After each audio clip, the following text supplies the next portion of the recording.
Time management skill is an important skill for most custodial positions. Custodians generally work alone and often need to make independent judgments about problems that come up. Because the problems differ from day to day, custodians need to be able to prioritize tasks and to manage their time to work effectively.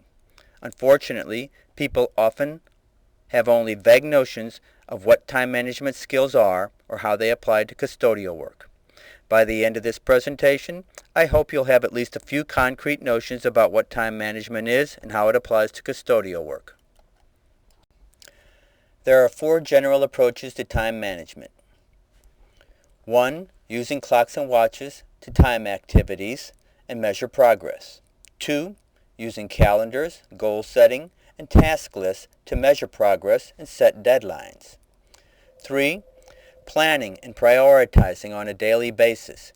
To help with planning and prioritizing, a clear sense of what really is important is needed, especially when there is a crisis or emergency to deal with. 4.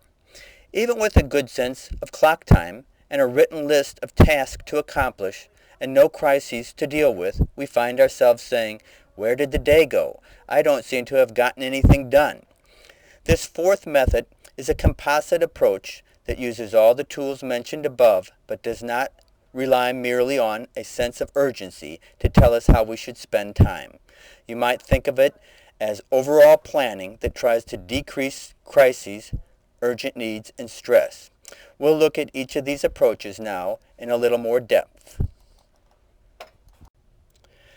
The clock and watch approach to time management is perhaps the most basic form of time management. In the custodial business world, job and bid estimates are generally based upon time estimates of how long a certain task will take. Here you see some classroom cleaning task times. According to the chart, you would save more than 6 minutes if you just had to dust mop 1,000 square feet of classrooms instead of damp mopping them. That would save a lot of time if you had tens of thousands of square feet of classrooms to clean.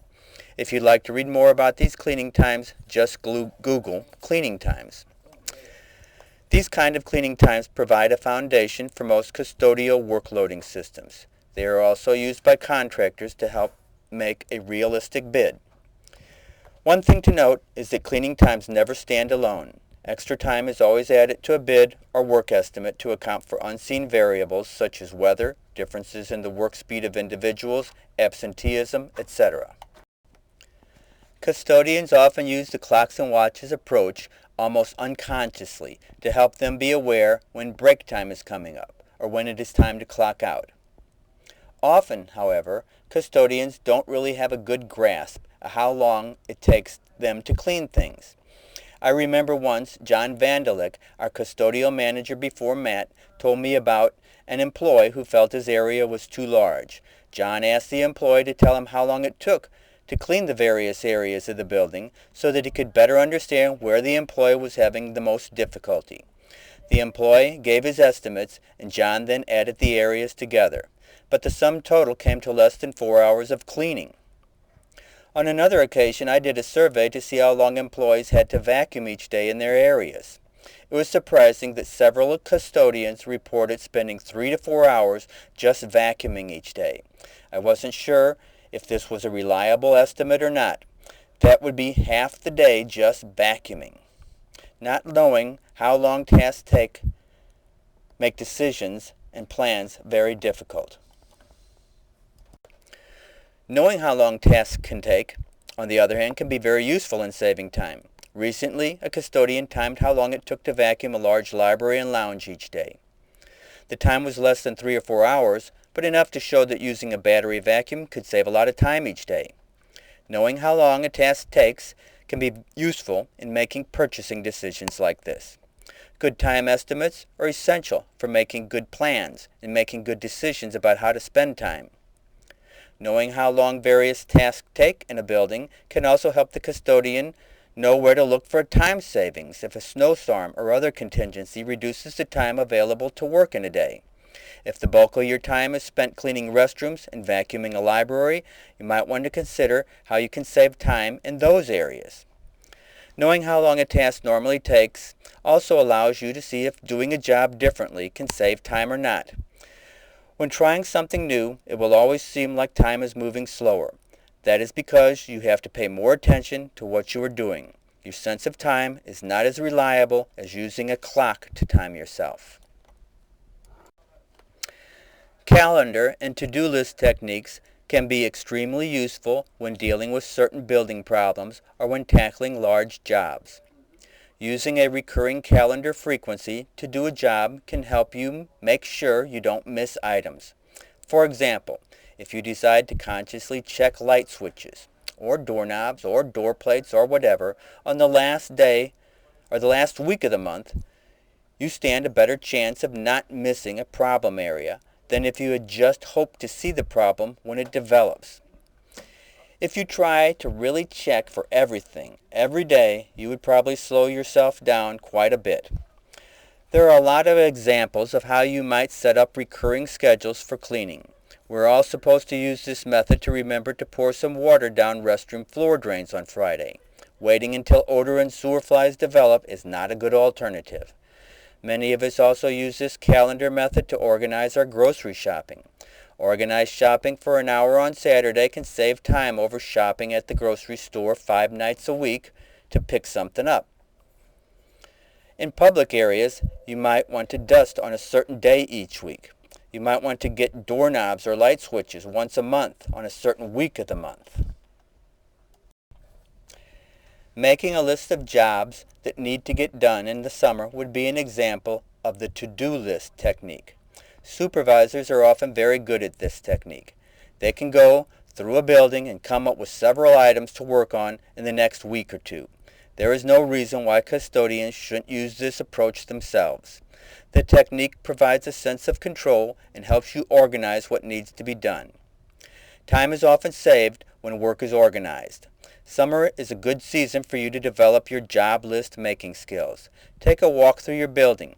Take note if certain areas would benefit from more attention. Take note if certain tasks need to be done in several parts of the building. Once you have your job list, start organizing your work. By being able to size up tasks, you can figure out a strategy for doing the task in the most efficient way possible. Often, equipping yourself for only a specific task helps you get the task done more quickly. For example, if there are several doors, doorknobs, and handrails that have a buildup of hand grease, you can get them pretty quickly, walking around with a spray bottle, a rag or two, and perhaps a light scrub pad, and doing nothing but cleaning those things. The list technique can also make you more aware of where a change of method might be useful. By allowing you to size up a task, you will know what you are up against. For example, if all the wall bases in your restrooms need thorough scrubbing and all you have is a green pad, you might want to discuss the best method for quickly getting these wall bases with your supervisor. Maybe getting a stiff brush on a long handle to use, or a certain chemical, or a Kivak might save considerable time. Learning to prioritize on a daily basis is not an easy skill to learn. We most often need this skill when we are short-staffed or when a weather event takes up a lot of our time. What may be most difficult about this prioritizing and planning on a daily basis is that it requires some decision making. Making decisions is not an easy thing for a lot of people. However, with an understanding of what is important and what is less important, decisions become much easier to make. Most days go along pretty smoothly and we don't have to make a lot of decisions. However, in crisis situations, numerous daily routines are disturbed and there is a need to make a lot of decisions. On these crisis days, it is important to have a pretty clear understanding of what's important if we are going to prioritize tasks and feel comfortable with our decisions. Later in the presentation, we'll see that daily planning and decision making can be useful even when there is no crisis. But first, let's look at what the priorities are for our work. Immediate safety issues are our highest priority. When snow and ice make the entrances hazardous, we will disregard other activities and take care of the entrances. Spills are another example of an item we rank as very important. Other safety and health issues are our next highest priority. On days when we are terribly short-staffed and there is snow to deal with, after we get a handle on the snow, we make sure that inside entrances are safe and the restrooms are clean. If we have to clean restrooms faster than usual, we would at least want to perform the tasks that provide for hygienic surfaces and allow people to stay clean. But we might be able to skip some other items. For example, we would want to disinfect and wipe surfaces that people will touch, and we would want to provide paper and soap supplies so they can stay clean, but wiping a few spots off the mirror or cleaning the graffiti might be skipped. Next on our priority list, I've put items that affect the ability of the building occupants to do their work. If trash cans are overflowing, or if classrooms have no chalk, people won't be able to do their jobs as well. Some areas of a building might need priority treatment because of the nature of their work. For example, a location where distinguished guests and potential donors often go might need more detailed attention than other areas. On some days, such as when we have snow and are also short-staffed, you might not be able to tackle much more than our top 3 priorities. Next on our list are items that get dirty rapidly. In general, if we don't take care of these things, the building will often physically deteriorate rather rapidly. For example, a carpet that gets soiled but not cleaned will wear down and grow old more rapidly. On a tile floor, the floor finish will wear off more rapidly if the floor is not kept clean. For these reasons, it is often more of a priority to clean areas receiving the heaviest use. It's usually not that difficult to meet this priority, even if we also have to cover a coworker's area or attend a meeting or an event. Last on our list are items in building areas that soil slowly. At the furthest end would be tiny details that often help distinguish some of the better custodians from some of the mediocre ones. For example, dust-free windowsills and smudge-free door glass can really make a building shine. But if there's a need to prioritize, these things may have to be ignored.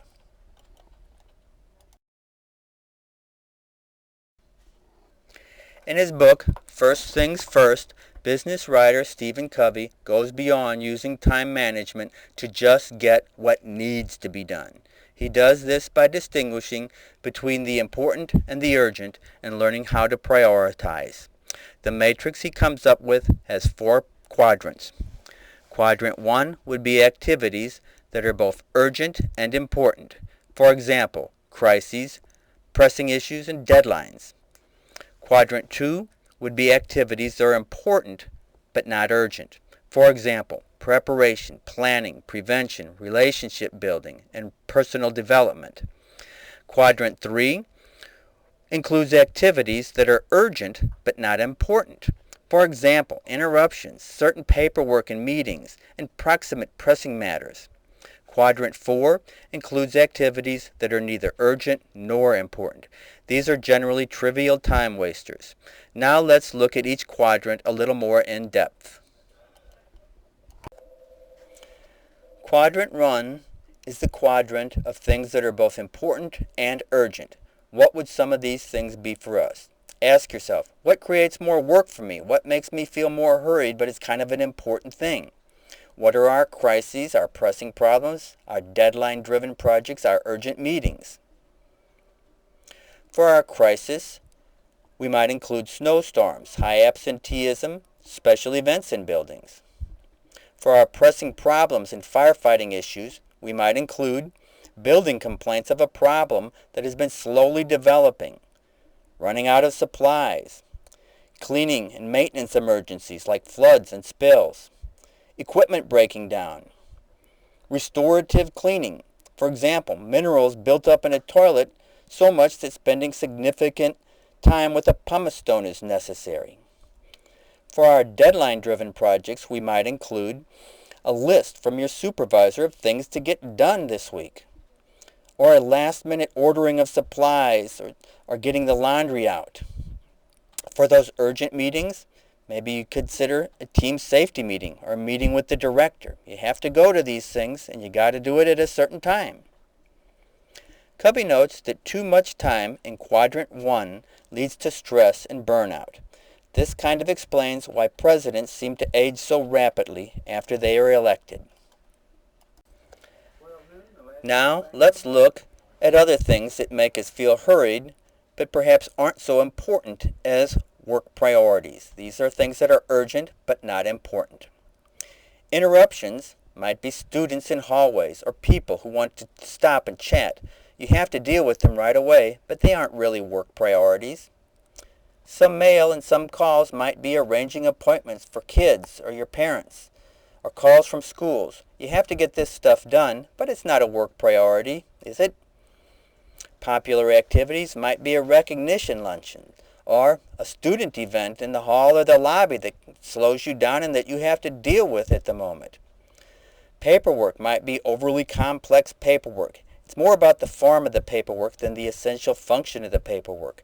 Having to change a password might be like this. General rigmarole that doesn't seem to relate much to work priorities might be included in this. Covey notes that too much time in quadrant 2 leads to feelings of being out of control and being victimized, and to short-term focus.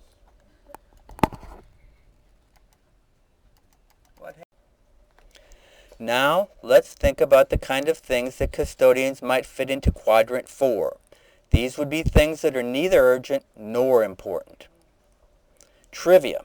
These might be weird storage things, like hoarding supplies, or stacking toilet paper neatly away up behind closed doors. Why spend all that time unpacking it from a box? It's just a waste of time. Some calls might be in this category, personal calls that are not really necessary. Excessive TV or games, perhaps playing on a smartphone or messing around on a computer just playing. Pleasure activities might be sitting around, extended lunch and breaks, taking extra time for a smoke.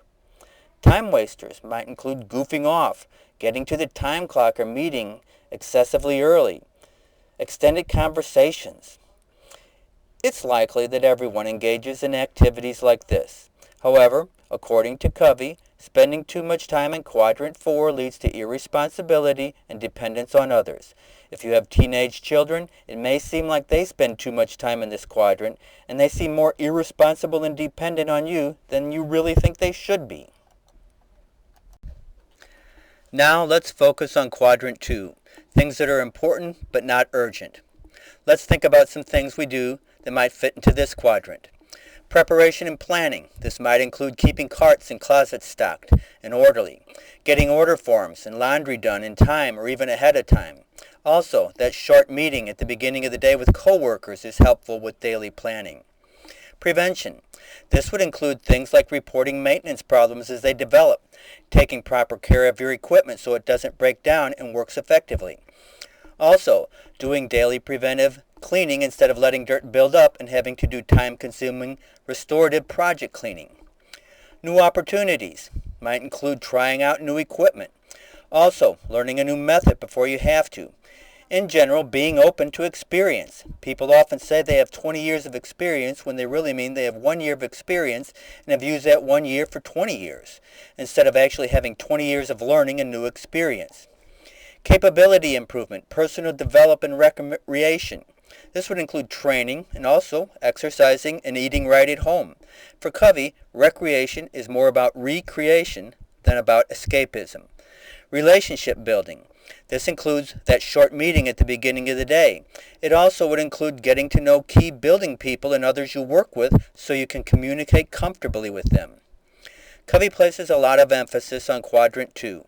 According to him, by learning to spend more time in quadrant 2, you avoid the pitfalls of the other quadrants.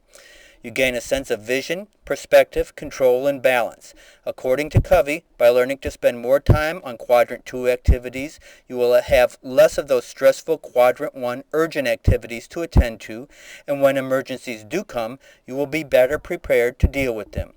All in all, you will feel better about yourself and have a greater sense of actually managing time as well as possible. Now let's review some tips on being an effective time manager.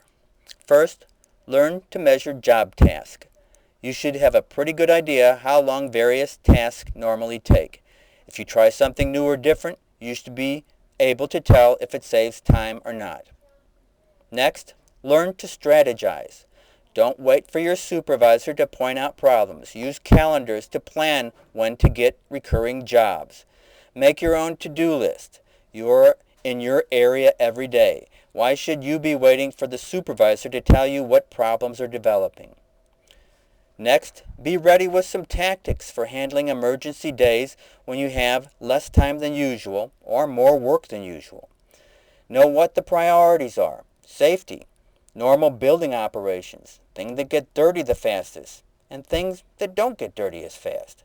You can't do everything all the time, so get the things that are most important.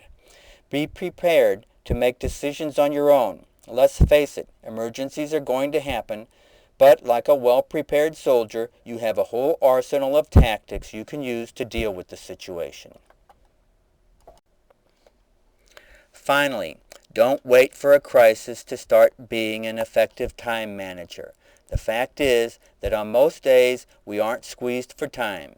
If you use time wisely on these days, you prevent problems from becoming urgent and stressful, and you gain a sense of being in control. Don't wait for soil to build up to the point where it needs to urgently be cleaned. Make that to-do list to stay on top of things. Do preventive cleaning. Brushing the toilet every day and swiping the hard-to-reach areas once a week with a green pad will stop mineral deposits from developing. Another example, if you auto-scrub and burnish floors, learn to use Restore so you can keep the finish clean and workable. You won't have to scrub and recoat as often, and your floor won't go downhill as fast. Keep up with paperwork and problem reporting. You shouldn't have emergencies with running out of supplies. You can do laundry every week. Don't wait until you're about to run out of supplies or until your laundry bag is overflowing to handle these jobs. Don't be afraid of trying new things. It's easier to try them at your own speed than waiting until you are forced to try them. Get comfortable with email. Get comfortable with online ordering. By keeping up with communications, you can develop good working relations and prevent crises from developing.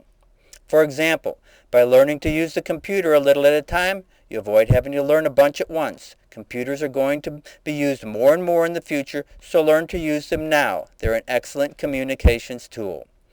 Another way to use communications to prevent a crisis from happening is to report problems before they become urgent. Communications are seldom perfect, so don't give up so easily. Sometimes you have to report things a few times or provide more information for a problem to be worked on. All in all, when you think about it, we have a lot of choice when it comes to managing time. Unfortunately, it is pretty easy to let things slide and then feel like we are caught up in a time crunch. That's the end. I hope you have picked up a few ideas that you can use to operate your time machine.